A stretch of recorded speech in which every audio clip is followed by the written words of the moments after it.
எங்க அப்பா திமுக வானான்னு சொல்லிட்டு வந்துட்டீங்க. எங்க அப்பா இருந்த அண்ணா திமுக வானான்னு சொல்லிட்டு வந்துட்டீங்க. இங்க இருக்கக்கூடிய தலைமை, நான் தலைவரா இருக்கக்கூடிய நானு, வாங்க ஸ்டாலினை முதலமைச்சர் ஆக்கலாம் அப்படின்னு உங்களை கொண்டு போனா தப்பா சரியா? தப்பா சரியா? ஆல்ரெடி எங்க அப்பா திமுக இருந்தாரு. நான் அந்த கட்சியிலே இருந்துட்டு போயிடுவேன். அந்த கட்சி வேணாம், அந்த எங்க அப்பா அந்த திமுக வேணாம்னு சொல்லிட்டு வந்துட்டேன். சமூக விடுதலை வேணும், இந்த சமூக தலைவருடைய தலைமை வேணும்னு சொல்லிட்டு வந்துட்டேன்.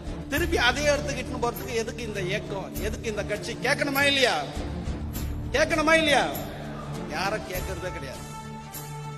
எதெல்லாம் விட்டு வந்தோமோ அதே எடுத்துக்கிட்டு போறாங்க. எடப்பாடியை முதலமைச்சர் ஆக்கலான்னு, அடுத்தது பார்த்தீங்கன்னா உதயநிதியை முதலமைச்சர் ஆக்கிறதுக்கு கூட கூட்டிட்டு போவாங்க. நம்ம எப்படி ஆள்றதுன்னு தான் நம்மளுடைய நோக்கமா இருக்கும்.